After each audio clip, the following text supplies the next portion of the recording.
أعمالنا من يهده الله فلا مضل له ومن يضلله فلا هادي له ونشهد أن لا إله إلا الله وحده لا شريك له ونشهد أن محمدًا عبده ورسوله أرسله بالهدى ودين الحق ليظهره على الدين كله وكفى بالله شهيدا فصلى الله عليه وسلم تسليما كثيرا كثيرا أما بعد فأعوذ بالله من الشيطان الرجيم بسم الله الرحمن الرحيم الحمد لله رب العالمين الرحمن الرحيم مالك يوم الدين إياك نعبد وإياك نستعين اهدنا الصراط المستقيم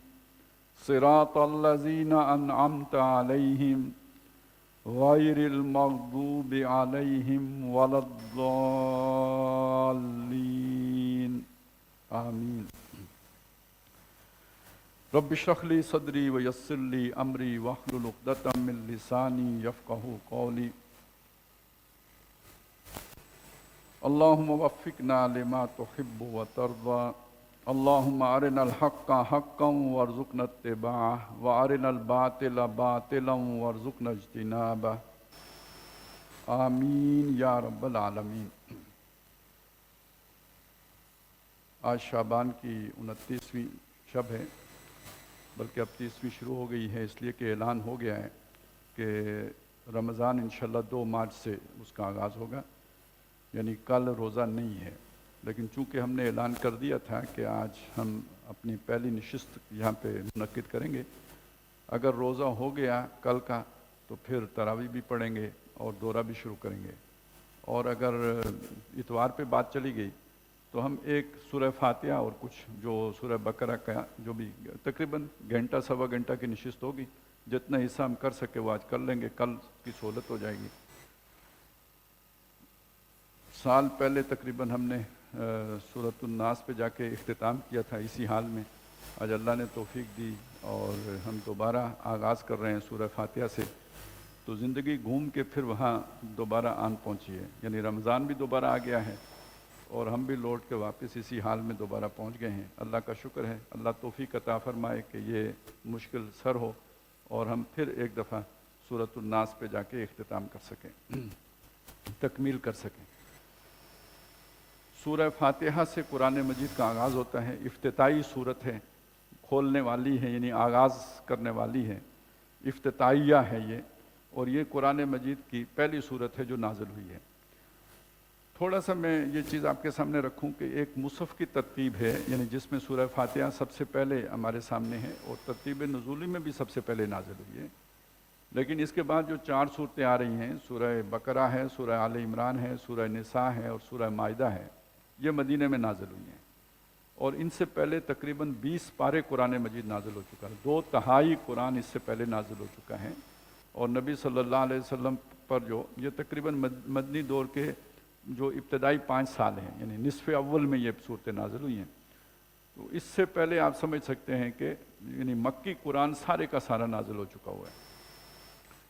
تو جب ہم سورہ فاتحہ پڑھتے ہیں تو یہ اس کا اور سورہ بقرہ کے درمیان یہاں ایک صفحے کا فرق بھی نہیں ہے، ایک صفحے پہ ایک ہے تو دوسرے صفحے پہ دوسری شروع ہو جاتی ہے، لیکن ترتیب زمانی کے اعتبار سے دیکھیں تو ان کے درمیان لگ بھگ 13 سے 15 سال کا فرق ہے، تو اس کو ذہن میں ضرور رکھا کریں۔ ایک ترتیب نزولی ہے اور ایک ترتیب مصحف ہے، یہ جو کتاب کی ترتیب ہے یہ اور ہے اور نزول کی ترتیب اور ہے، لیکن سورہ فاتحہ وہ منفرد صورت ہے کہ جو نزولی ترتیب میں بھی اول ہے اور مصحف کی ترتیب میں بھی اول ہے، یہ اس کی ایک خاصیت ہمارے سامنے آئی۔ بعض روایات سے معلوم ہوتا ہے کہ نماز پوری کی پوری در حقیقت سورہ فاتحہ ہی نماز ہے، یا باقی نماز کے جتنے بھی وہ ہیں وہ سورہ فاتحہ کے آداب سمجھ لیں، ارکان جتنے بھی ہیں نماز کے وہ گویا سورہ فاتحہ ہی کے آداب ہیں، بالفاظ دیگر سورہ فاتحہ ہی نماز ہے، اصل صلاۃ جو ہے وہ سورہ فاتحہ ہے۔ یہ جو اس کا مضمون ہے یہ دعائیہ ہے، یعنی ایک جو جس کے دل میں خوف خدا ہو، جسے اللہ نے حکمت عطا کی ہو، وہ شخص اللہ سے دعا مانگ رہا ہے، یہ اس کا انداز ہے۔ لیکن یہ دعا سکھائی کس نے؟ یہ اللہ نے۔ تو یہ بات ذرا تھوڑی سی سمجھ لیجئے کہ ایک آدمی کے ذہن میں کبھی کوئی خیال آتا ہے لیکن اس خیال کے اظہار کے لیے الفاظ نہیں ملتے، تو ہم کہتے بھی ہیں کہ مجھے اپنے جذبات کے اظہار کے لیے الفاظ نہیں مل رہے کہ میں اپنے خیالات کا اظہار کیسے کروں. تو ایسی کیفیت انسان پر طاری ہوتی ہے کہ واقعتاً اسے الفاظ نہیں مل رہے ہوتے کہ جن الفاظ میں وہ اپنی اس کیفیت کا اظہار کر سکے. اس کی سب سے نمایاں مثال جو ہے حضرت آدم علیہ السلام سے جب غلطی ہو گئی، وہ دانہ کھا لیا، تو اس کے بعد جب وہ توبہ کرنا چاہتے تھے، نادم تھے، شرمندگی تھی، تو الفاظ ان کے جذبات کی عکاسی کے لیے اللہ نے القاء کیے ہیں. جو وہ انہوں نے پڑھا ربنا ظلمنا انفسنا وان لم تغفر لنا وترحمنا لنکونن من الخاسرین. تو یہ جاری تو حضرت آدم علیہ السلام کی زبان سے ہوئے، لیکن یہ عطا اللہ نے انہیں کیے کہ ان الفاظ میں اپنے لیے آپ معافی مانگو. تو جذبات ان کے تھے. بالکل اسی طرح ایک ایسا شخص جسے ہم اولو الالباب کہتے ہیں، یعنی وہ لوگ جنہیں قرآن عقل مند مانتا ہے، ان کے دل کے جو جذبات ہیں ان کی ترجمانی سورہ فاتحہ میں کی گئی ہے. یہ اولو الالباب کے لفظ کو بھی سمجھ لیں. لب کہتے ہیں گری کو، یعنی جیسے کسی بیج کے اندر جو گری ہوتی ہے، بادام کے اندر گری ہے، وہ اس کا لب ہے. انسان کا وہ لب اس کی عقل ہے. اس لب کی جمع الباب ہے، یعنی گری والے، یعنی عقل والے، مغز والے، اور یعنی وہ لوگ کہ جنہیں ہم عقل مندوں میں شمار کر سکتے ہیں. ہم یہ دیکھتے ہیں دنیا میں، ہمارا مشاہدہ ہے کہ بہت ہی عقل مند لوگ وہ ہوتے ہیں کہ جو دنیا داری میں سب سے آگے ہوتے ہیں. ہم سمجھتے بھی ہیں بہت سیانے لوگ ہیں، انہیں بہت ہی جو ہے نا جہاں دیدہ آدمی سمجھا جاتا ہے، لیکن دین کی الف بے کا ان کو پتہ نہیں ہوتا. تو کیا قرآن ان کو عقل مند مانتا ہے؟ نہیں مانتا. قرآن کا جو عقل مند کا لفظ ہے یا اولو الالباب کے الفاظ ہیں، یہ اس کی اپنی ایک جو ہے وہ اصطلاح ہے، اور یہ در حقیقت کن لوگوں کے لیے آئی ہے؟ اگر خود قرآن مجید ہی کے الفاظ سے ہم اس بات کو سمجھنا چاہیں تو اللہ تعالیٰ نے اسے سورہ کاف میں کے آخری رکوع میں بیان کیا ہے. ان فی ذالک لذکریٰ لمن کان لہ قلب او القی السمع وہو شہید. جس میں یہ دو کیفیات ہوں. وہ پہلی بات تو یہ ہے کہ اس کا دل ہو، اور دوسری بات یہ ہے کہ وہ کان لگا کے سنتا ہو، توجہ سے، توجہ مرتکز کر کے بات کو سننے والا ہو، گواہ ہوتے ہوئے، یعنی پوری طرح اپنی توجہ کو فوکس کر کے سننے والا ہو. تو جو یہ وہ اولو الالباب ہیں جو قرآن مجید جن کو خطاب کرتا ہے. اب یہ دل سے مراد کیا ہے؟ یہ دل سے مراد یہ ہے کہ یوں سمجھ لیجئے کہ انسان کے اندر باطن میں اللہ تعالیٰ نے ایک اپنے پیغام کو سمجھنے والی صلاحیت اس کے اندر ودیت کی ہے. آپ اسے یہ بھی کہہ سکتے ہیں ایک چپ لگا دی ہے. آپ اسے یہ بھی کہہ سکتے ہیں کہ ایک سافٹ ویئر انسٹال کیا ہے جو اللہ کے پیغام کو ریسیو کرتا ہے. ریسیپینٹ ہے اللہ کے اس پیغام کا. ایک ڈیوائس ہے جو ہمارے اندر موجود ہے جو اللہ کے پیغام کو سمجھ سکتی ہے. وہ انسانی روح ہے. وَنَفَخْتُ فِيهِ مِن رُوحِي. یہ کلام بھی اللہ کے پاس سے آیا، وہ روح بھی اللہ کے پاس سے آئی، تو وہ اللہ کے پیغام کو سمجھتی ہے. تو جس کے سینے میں وہ روح موجود ہو، زندہ، اللہ نے ودیت کی ہو، پہلی بات یہ ہے. اور نمبر دو یہ کہ وہ مر نہ گئی ہو، پرورٹ نہ ہو گئی ہے، کرپٹ نہ ہو گئی ہو، وہ اپنی اصل پر قائم ہو. تو یہ چیز اگر اس کے اندر ہوگی تو اسے یہ وحی کی باتیں سمجھ میں آئیں گی، یہ حقائق اس کے سامنے منکشف ہوں گے. اور اگر یہ دل ہی نہیں ہے تو پھر کم از کم یہ بات ہو، اور یہ دل ہے لیکن یہ کہ اس کے اوپر کچھ نہ کچھ آلودگی آ گئی ہے، وہ گہنا گیا ہے، اس کو زنگ لگ گیا ہے. تو اب اس کا علاج یہ ہے کہ جب اللہ کا کلام سنا جائے تو توجہ رکھی جائے، القسم، کان لگا کے سنا جائے اور پوری توجہ اس کو دی جائے. تو اس کے نتیجے میں وہ دل کی صلاحیت اوت کراتی ہے، لوٹ آتی ہے، وہ اثر نو اس کے اندر ایک جلاب کی کیفیت پیدا ہو جاتی ہے. وہ جو نبی صلی اللہ علیہ وسلم سے پوچھا گیا کہ اگر یہ دل کو زنگ لگ جائے تو دور کیسے کریں؟ ما جلاؤہا یا رسول اللہ. تو آپ صلی اللہ علیہ وسلم نے فرمایا کثرت ذکر الموت و تلاوت القرآن. موت کو بکثرت یاد رکھنا اور قرآن مجید کی تلاوت کرنا دل کے زنگ کو صاف کر دیتا ہے. تو یہ جو دوسری چیزیں یہ اگر ہو جائے گی تو دل زندہ ہو جائے گا. دل اگر زندہ ہو جائے، لِيُنذِرَ مَنْ كَانَ حَيًّا، تاکہ خبردار کر دے اس کو کہ جو زندہ ہے، یعنی جس کو جو دل زندہ رکھتا ہے، تو جس کا دل زندہ ہو جائے اس کے لیے یہ کلام جو ہے بہت پر اثر ہے، پر تاثیر ہے، اسے یہ سمجھ میں آتی ہے. یہ ایسے، اور یہ کلام تو اس کا تو وہ متلاشی ہوتا ہے، یہ تو اس کے اپنے دلی جذبات کا اظہار ہوتا ہے. یہ ہے وہ شے کہ جو جسے ہم کہتے ہیں کہ قرآن اولو الالباب کو مخاطب کرتا ہے. تو اولو الالباب سے مراد جو ہے یہ نہیں کہ جن کے پاس کوئی بہت بڑی بڑی ڈگریاں ہوں دنیا کے اعتبار سے بڑے سمجھدار اور کائیاں ہوں، مراد یہ نہیں ہے، بلکہ مراد یہ ہے کہ بے شک سادہ لوگ ہوں، بے شک دنیا کی انہیں اتنی سمجھ نہ ہو، لیکن یہ کہ وہ جو اللہ تعالیٰ نے ان کے اندر ایک خاص صلاحیت اپنے کلام کو سمجھنے کی ودیت کی تھی، وہ زندہ سلامت موجود ہو، وہ صلاحیت کہیں گھینا نہ گئی ہو، وہ صلاحیت کہیں مر نہ گئی ہو، کہیں وہ زنگ آلود نہ ہو گئی ہو، کہیں کرپٹ نہ ہو گیا ہو وہ سافٹ ویئر، وہ اپنی حالت پہ برقرار ہو تو بات سمجھ میں آ سکتی ہے۔ تو قرآن مجید جو شے ہمیں سمجھاتا ہے، اس کے اعتبار سے جو بھی انسانوں کی تقسیم ہے، وہ بڑی تقسیم یہی ہے، دو قومیں ہیں۔ ایک وہ ہیں کہ جو اللہ کی بات کو مانتے ہیں، اللہ پر ایمان رکھتے ہیں، آخرت کو مانتے ہیں، اور وہ دوسرے وہ ہیں کہ جو ان کا انکار کرتے ہیں، قولی کریں یا عملی کریں، یہ ایک دوسری طرح کے لوگ ہیں۔ وہی ہے جس نے تمہیں پیدا کیا، هو الذی خلقکم فمنکم کافر ومنکم مومن، جس نے تمہیں پیدا کیا تم میں سے کچھ وہ ہیں جو کافر ہیں اور کچھ وہ ہیں جو مومن ہیں، بس یہ بڑی تقسیم ہے۔ تو سورہ فاتحہ در حقیقت ان لوگوں کی ترجمانی کر رہی ہے کہ جو مومن ہیں، جو دل زندہ رکھتے ہیں، ان کی ترجمانی کر رہی ہے۔ اب اس میں جتنی بھی جو تفصیلات ہیں وہ کئی دفعہ ہر دفعہ دورہ ترجمہ قرآن میں بیان ہوتی رہتی ہیں، میں آج بس ایک نئے طور پر آپ کے سامنے یہ بات رکھ دی ہے، اب ہم اس کا ترجمہ کر لیتے ہیں۔ الحمدللہ رب العالمین، سب تعریفیں اس اللہ کے لیے ہیں جو سارے جہانوں کا رب ہے۔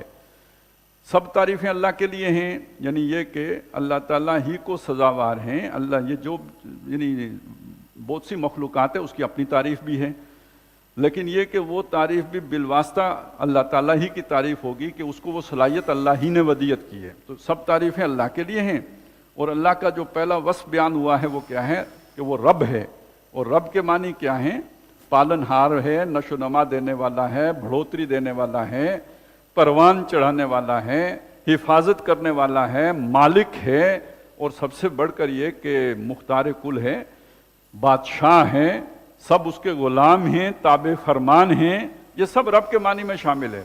اور عالمین ویسے تو سارے یعنی تمام جہان اس کا ترجمہ کیا جاتا ہے، اور مراد ہے تمام مخلوقات، جو کچھ بھی اللہ نے پیدا کیا وہ خالق ہے تو وہی اس کا مالک بھی ہے۔ اللہ لہ الخلق والامر، اللہ اس نے بنایا ہے تو اب جو اس کا حکم چلے گا تابع فرمانی اسی کی کرنی ہوگی، تو رب العالمین ہے، تمام مخلوقات کا بنانے والا، تربیت دینے والا، نشو و نما دینے والا، حفاظت کرنے والا، اور ان کا مختار کل، ان کا مالک اور بادشاہ وہی ہے۔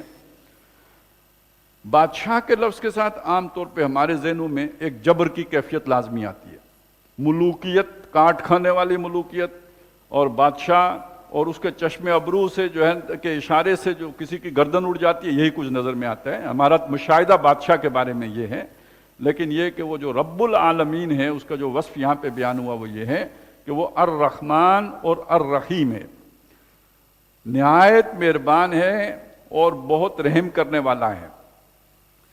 یہ دونوں صیغے جو ہیں رحم سے بنے ہیں، اور دونوں کے اندر مبالغہ پایا جاتا ہے، اگرچہ کہ رحمان کے اندر مبالغہ زیادہ ہے، لیکن اہم بات یہ ہے کہ وہ جو رحمت ہے اللہ کی، رحمان کے لفظ میں گویا وہ ایک اس کے اندر طوفان کی سی کیفیت ہے، جیسے ٹھاٹھے مارتا سمندر ہو اس طرح کی کیفیت ہے۔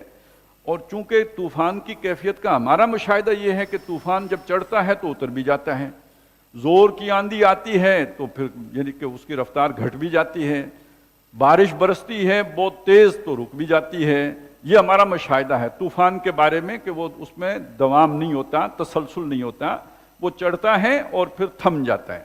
زور کی بارش ہوتی ہے تو زور کا پانی آتا ہے، لیکن یہ کہ جب بارش رکتی ہے تو پانی بھی رک جاتا ہے، مسلسل وہ جو ہے نا زور کی بارش نہیں ہوتی۔ تو اس انسان کے اس مشاہدے کی وجہ سے کہیں یہ نہ سمجھ لیا جائے کہ اللہ تعالیٰ کی وہ رحمت جو جوش میں آئی ہے وہ وقتی ہے اور اس کے بعد یہ جوش اتر جائے گا۔ الرحیم کا لفظ یہ بتاتا ہے کہ نہیں، وہ اسی جوش پر برقرار رہتی ہے، اس میں کبھی کمی نہیں ہوتی، وہ کبھی اس جو طوفان کی کیفیت کے اندر کوئی جو ہے نا وہ کمی نہیں آتی، اس میں کوئی زوال نہیں آتا، بلکہ اسی پر برقرار رہتی ہے۔ یہ اصل میں رحیم کا لفظ اس رحمان کی جو وصف ہے، یعنی رحمت پورے جوش پر ہے اور جوبن پر ہے، تو رحیم کا لفظ یہ بتاتا ہے کہ اسی پر برقرار رہتی ہے، کم نہیں ہوتی۔